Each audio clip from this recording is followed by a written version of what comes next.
Hello everybody and welcome back. Tonight's account is the Woodmill golf course hairy thing. And this account was given to me by a very helpful lady who back then was a stranger, but like most of the witnesses has now become a friend.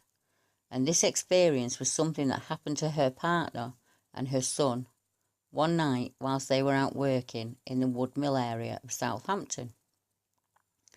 The incident made such an impact on them that she felt she should report it to me to see if it fitted in with any of the accounts I had taken back then. I think this is around 2014, late 2014 it was. And as many of you know, of the many accounts across the UK, you will realise why I added this when you hear it. And this is what the lady had to say. I'm going to tell you something that's true, and my son has never put it out there or shared this with anyone outside of his close circle, nor has my ex-partner. I was not there, but this is what they told me. My ex-partner was a security guard at a local golf course, and my son had joined him to work that night, and they also had our two dogs along with them. They're both security trained and will attack on command. As they were patrolling the area with the dogs on the lead, it was dark, and they'd done this walk a couple of times that evening with no noises or interruption of any kind. So they figured this route would be the same, and it was, until around halfway in, at which point they both heard noises in the woodline. They were presuming it would be a deer, a fox or another animal, and they didn't really pay too much attention to it. They continued to walk and patrol the area, and as my partner normally would, just carried on. But as they were passing a clump of bushes off in the thicker area of shrubs, the dogs started to go mad. They were barking and snapping and pulling on the leads and running at the bushes, pulling the leads tight, and my partner had a job controlling them. At which point, something they cannot describe made a horrid howling screech and set off running away from the woodline deeper into the shrubs towards the brook. The dogs were pulling so hard my partner dropped the lead, and they went in hot pursuit of whatever it was that was running through those trees. As the dogs headed into the line of trees and out of sight, there was a yelp from one of them, and both ran back the way they had come, straight to my ex-partner. One of the dogs was clearly injured and was limping badly on one leg, but there was no visible injury. We looked, but one couldn't be found, and at that point, off into the woods, they were all heard a splash in the stream, as if whatever it was that ran from the tree line had jumped into the water. This route probably being its quickest way of escape. My ex-partner and son had to stay at work that night and finish the shift, and then coming home the following morning were clearly upset and shaken by what had happened. They described the creature to me as around 6.5 to 7 feet tall. It was all dark in colour and really hairy. It was dirty and unkempt. They have only ever told very close friends up to today. But my son is 27 now, and we were together the other day and it came up in conversation. So I asked him if it was okay to send it to you, in the hopes this will be something other people have reported.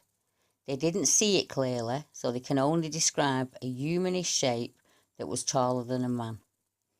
My son was clearly still nervous, explaining what had happened back then, and I remember at the time when he came home, he was as white as a sheet and quite ill looking.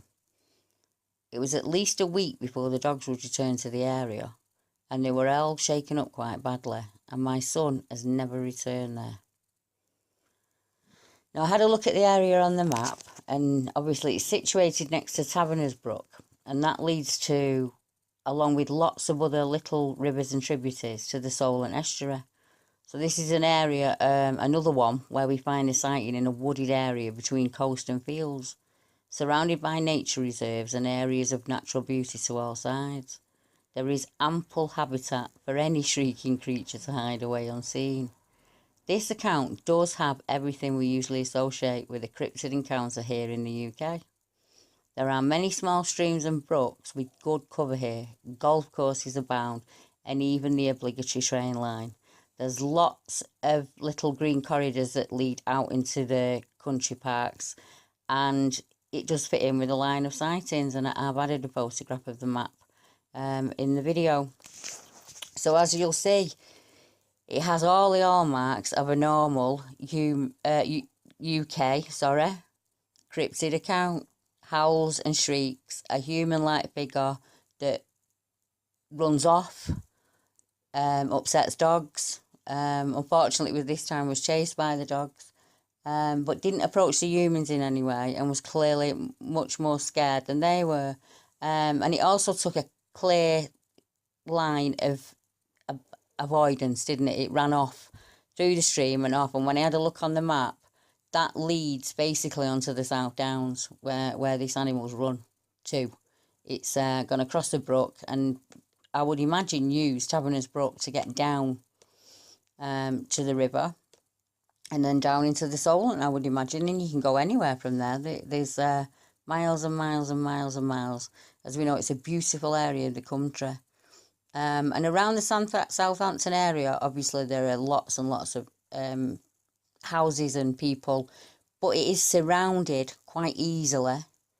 Once you're on the outskirts of the town, say like Hedge End and West End and places like Whiteley, there's just countryside then for miles and miles and miles. Lots of streams, lots of cover, lots of woodlands, just everything you need really. So it's ideal. So if you're from the Southampton area and fancy going out this weekend, you have a look around Woodmill. The Woodmill area looks good as well. I'd be having a look there.